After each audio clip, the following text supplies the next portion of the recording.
चलिए आज आधुनिक भारत हम लोग प्रश्न के माध्यम से समझ रहे हैं। आज उसका अगला सीरीज है, तो आज का प्रश्न देखते हैं। आज का पहला प्रश्न है, बंगाल के स्वतंत्र राज्य का संस्थापक कौन था? है ना, बंगाल के स्वतंत्र राज्य का संस्थापक कौन था? ऑप्शन है ए में मुर्शिद कुली खां, बी है शुजाउद्दीन खां, सी है सरफराज खां और डी है अलीवर्दी खां। तो इसका सही आंसर क्या हो जाएगा? हाँ, इसका सही आंसर हो जाएगा ए, मुर्शिद कुली खां। है ना, मुर्शिद कुली खां बंगाल के स्वतंत्र राज्य का संस्थापक है। जैसा कि हम लोग जानते हैं, औरंगजेब के मृत्यु के बाद जितना भी राजा बना मुगल वंश का, सब एकदम निकम्मा बना, एकदम कमजोर शासक बना। है ना, तो कमजोर शासक जब बनता है तो धीरे धीरे सब राज्य क्या होने लगता है? स्वतंत्र होने लगता है। ये शुरू से हमारे यहाँ का इतिहास रहा है। मध्यकाल में, प्राचीन काल में भी ऐसा ही होता था कि जब केंद्र का राजा जब कमजोर होता था तो धीरे धीरे सब राज्य अलग होने लग जाता था। तो यहाँ देखिए, मुगल वंश का राजा जब कमजोर होने लगा तो यहाँ बंगाल अलग हो, बंगाल में स्वतंत्र राज्य, हैदराबाद, अवध, सब अलग अलग राज्य बनना शुरू हो गया था। तो यहाँ बंगाल के स्वतंत्र राज्य का संस्थापक कौन था? तो मुर्शिद कुली खां था। और मुर्शिद कुली खां मुगल वंश से बंगाल को क्या कर लिया था? अलग राज्य बना लिया था। और मुर्शिद कुली खां बंगाल की राजधानी किसको बनाया था? मुर्शिदाबाद को बनाया था। मुर्शिद कुली खां बंगाल को मुगल वंश से अलग कर बंगाल की राजधानी कहाँ बनाया था? तो मुर्शिदाबाद, ध्यान रखिएगा। है ना, मुर्शिदाबाद। चलिए दूसरा क्वेश्चन है, क्वेश्चन नंबर 2, बिहार को बंगाल में कब शामिल किया गया? है ना, बिहार को बंगाल में कब शामिल किया गया?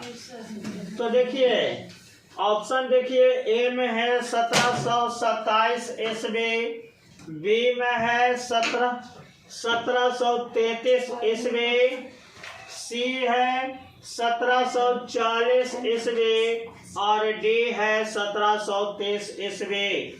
है ना, तो इसका सही आंसर क्या होगा? इसका सही आंसर क्या हो जाएगा? बी। हाँ, देखिए, इसका सही आंसर हो जाएगा बी हो जाएगा। अब देखिए, जब बंगाल को मुर्शिद कुली खां अलग कर लिया तो बाद में मोहम्मद शाह, इस समय मुगल वंश का राजा कौन था? मोहम्मद शाह था। तो मोहम्मद शाह बिहार को भी बंगाल में शामिल कर देता है ना। तो बिहार को बंगाल में कब शामिल किया जाता है? तो 1733 ईस्वी में शामिल किया जाता है ना।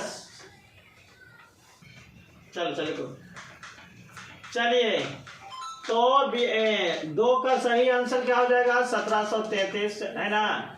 और कभी क्वेश्चन पूछ दे कि बंगाल में उड़ीसा को कब शामिल किया गया?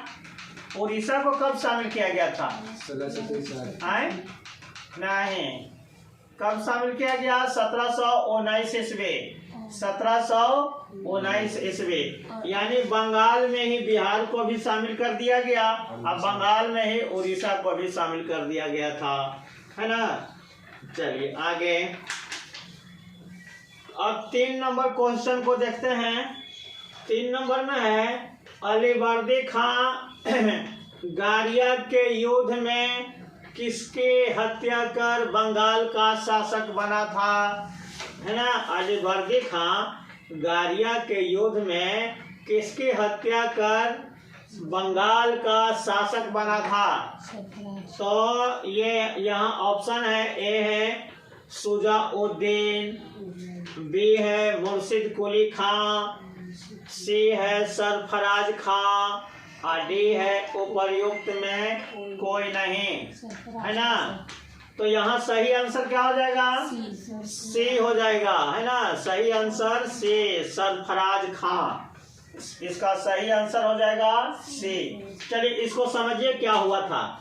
देखिए अलीवर्दी खां को जब बिहार को बंगाल में शामिल किया गया तो अलीवर्दी खां को बिहार का उप दीवान बनाया गया था। क्या बनाया गया था? उप दीवान बनाया गया था, है ना। तो उप दीवान ये बन गया 1733 में। और इसके बाद देखिए जब सरफराज खां शासक बना था 1739 ईस्वी में। बंगाल का शासक सरफराज खां कब बना था? 1739 ईस्वी में बना था। तो 1739 से 1740 एक ही साल रहता है। और इसी बीच में अलीवर्दी खां और सरफराज खां के बीच युद्ध होता है और उस युद्ध को गारिया का युद्ध कहा जाता है। इस युद्ध में सरफराज खां पराजित हो गया था और इसकी हत्या कर दी गई थी। और इसकी हत्या कर अलीवर्दी खां 1740 ईस्वी में बंगाल का शासक बन जाता है ना। 1740 में बंगाल का शासक कौन बन जाता है? अलीवर्दी खां। तो देखिए अभी बंगाल को स्वतंत्र कराया कौन? मुर्शिद कुली खां। मुर्शिद कुली खां 1727 ईस्वी तक बंगाल का शासक रहा था। 1727 और 1727 में इसकी मृत्यु हो जाती है। तो उसके बाद उसका दामाद था, मुर्शिद कुली खां का दामाद था शुजाउद्दीन। तो उसके बाद मुर्शिद कुली खां के बाद शुजाउद्दीन बंगाल का शासक बनता है। और ये 1727 से 1739 ईस्वी तक बंगाल का शासक रहता है। 1739 में जब ये बन जाता है, शुजाउद्दीन की मृत्यु हो जाती है, तो उसके बाद इसका बेटा रहता है सरफराज खां। शुजाउद्दीन का बेटा रहता है सरफराज खां।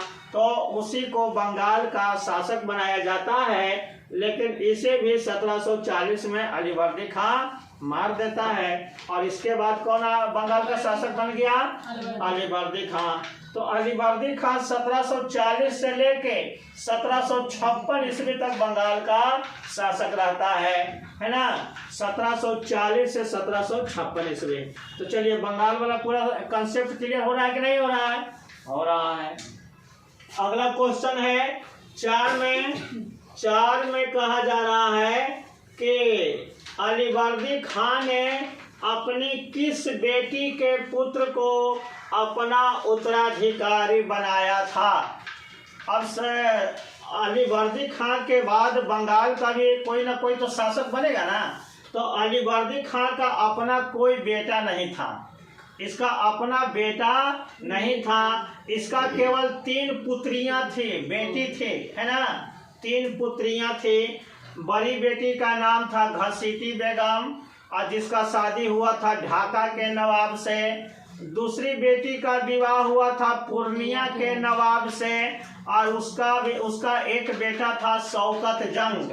पूर्णिया के नवाब से दूसरी बेटी का विवाह हुआ था और उसका बेटा कौन था? शौकत जंग। तीसरी बेटी का नाम था अमीना बेगम और इसका बेटा का नाम था सिराज उदौला, है ना। तो चलिए, तो अलीवर्दी खां का अपना कोई बेटा नहीं था। तो यह अपने बेटी के पुत्र को अपना उत्तराधिकारी यानी अपनी नाती को उत्तराधिकारी बनाया था। तो यहाँ क्वेश्चन है कि किस बेटी के पुत्र को उत्तराधिकारी बनाया था? तो ऑप्शन ए में है बड़ी बेटी के पुत्र को बनाया था, नहीं बनाया था। बी है दूसरी बेटी के पुत्र, है ना, इसका बेटा रहता है शौकत जंग, इसको भी नहीं बनाया था। ये 1 नंबर का पियक्कर था, शराब पीता था, इसलिए इसको कहना इस शासक बनने के लायक नहीं है। तीसरी बेटी अमीना बेगम का पुत्र रहता है सिराज उदौला। तो इसी को तीसरी बेटी के पुत्र को ही अपना उत्तराधिकारी अलीवर्दी खां बनाता है और 1756 में जब अलीवर्दी खां मर जाता है, मृत्यु हो जाती है, तब उसके बाद सिराजुद्दौला बंगाल का शासक बनता है। समझ में आ रहा है कि नहीं, है ना। चलिए, तो ये क्वेश्चन का क्लियर हो गया ना कंसेप्ट सब। हाँ, चलिए 5वां नंबर क्वेश्चन देखिए, क्वेश्चन नंबर 5।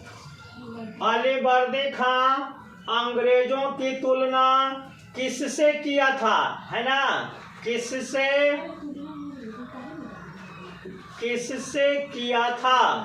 अलीवर्दी खां अंग्रेजों की तुलना किससे किया था। तो ऑप्शन में है मधुमक्खी से, बी में है तितली से, सी में है कबूतर से और डी में है लोमड़ी से। तो अलीवर्दी खां अंग्रेजों की तुलना किससे करता है, मधुमक्खी से। हाँ, मधुमक्खी से।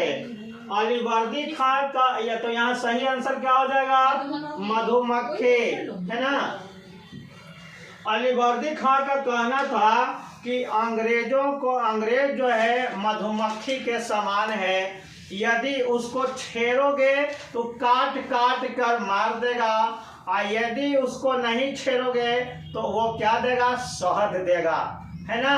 तो इसलिए उसको ज्यादा छेड़ना नहीं है, बस उस पर क्या करना है, नियंत्रण बना के रखना है, ज्यादा छूट उसको नहीं देना है। ये सब पाठ किसको पढ़ा रहा था, सिराजुद्दौला को बता रहा था कि आगे तुम जब शासक बनोगे तो अंग्रेजों के साथ कैसा व्यवहार करके रखना है, तो उसको एकदम अपना कस्टडी में रखना, एकदम अपना नियंत्रण में रखना, है ना। ज्यादा छूट दोगे तो ये मधुमक्खी है, बाद में काटने लगेगा, है ना। इसलिए शुरू से ही इस पर एकदम नियंत्रण बना के रखना है।